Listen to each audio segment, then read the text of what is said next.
Panolti, no toca Agustín. Bienvenidos a Aprendiendo Náhuatl con Doritos, Campati Temachtiliato Tlachtelmasewali y Kadoritome, Iwantochtli. Ashan Matixaloski en absolutivos simples, no so sufijo primarios, no so kenki tocayotisneki tlactolmatinime. La verdad quería hablar de los sustantivos derivados porque son más curiosos, pero me di cuenta que sí tenía que hacer un video de esto antes. Así que hoy aprenderemos algunos elementos básicos de la lengua. Antes que nada, he de mencionar dos generalidades de la lengua náhuatl.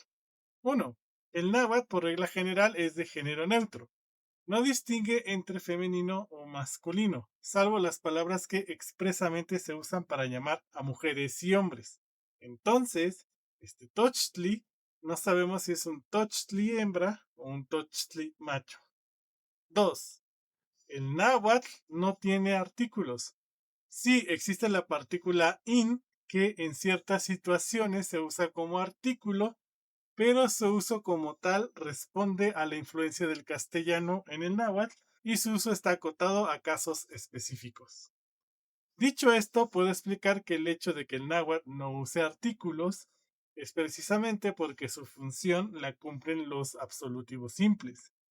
Los artículos lo que hacen es determinar al sustantivo, lo establecen en el mundo. Ejemplo, si yo digo la conejo, ustedes entienden que ese conejo es uno y es hembra, aunque no le haya cambiado el género a coneja. El artículo está determinando tanto el número como el género. Esta función la cumplen los absolutivos simples en el náhuatl. Cuando yo digo tochtli, estoy en realidad diciendo el conejo. Tli está determinando en el mundo a la raíz toch, y esa es la principal función de los absolutivos, decirnos que las palabras son sustantivos, porque yo a esta raíz le puedo poner otra terminación y hacerla un adjetivo, o un verbo, o un adverbio. Existen 4 absolutivos: tl, tli, li e in. Bueno, si me pongo muy exquisito, en realidad son 3, pero es más fácil explicarlo con los 4, que es como siempre se ha hecho. Estos 4 absolutivos simples son genéricos e intercambiables, aunque existen estudios y propuestas de interpretación de cuándo se usa cada uno de ellos. La verdad es que los podemos cambiar a nuestro gusto y tanto su función como el significado de la palabra no cambiarán. Y por fin, después de 3 videos y medio, voy a poder usar Doritos en esta sección. Usemos Dorito como si fuera una raíz náhuatl y pongámosle los absolutivos: Doritotl, Doritohtli, Doritoli, Doritoin. Estas 4 posibilidades significan lo mismo: el Dorito. Nos dicen que hay en el mundo un Dorito. Ahora, si prestan atención, para agregar tli y li, agregamos otra consonante. Y eso es porque tli siempre va después de una consonante, y si no hay consonante, pues se le agrega. Casi siempre se agrega la aspirada. Y li siempre va después de una L.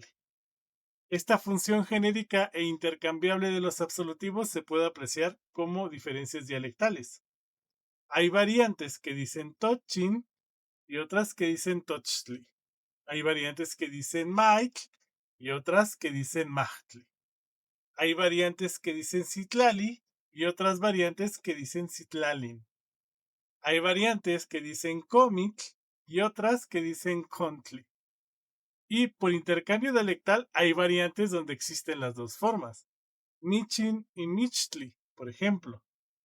Y si se dan cuenta, las raíces se conservan, solo se está cambiando el absolutivo. Y este únicamente nos dice que es un sustantivo. Y ahora que ya se los presenté, ya puedo hacer videos donde diga algo como: le vamos a quitar el absolutivo y ponerle esta otra terminación. Por cierto, aunque usé Dorito para la explicación, la verdad es que las palabras que son préstamos de otras lenguas, pues no les ponemos los absolutivos. Se quedan así. Y de hecho es con los préstamos de otras lenguas cuando se usa el in como artículo. Si quiero decir el Dorito, entonces diré in Dorito. Ashkan Kema. Es todo por esta lección. Tohta, panoxetlatlashkopinali.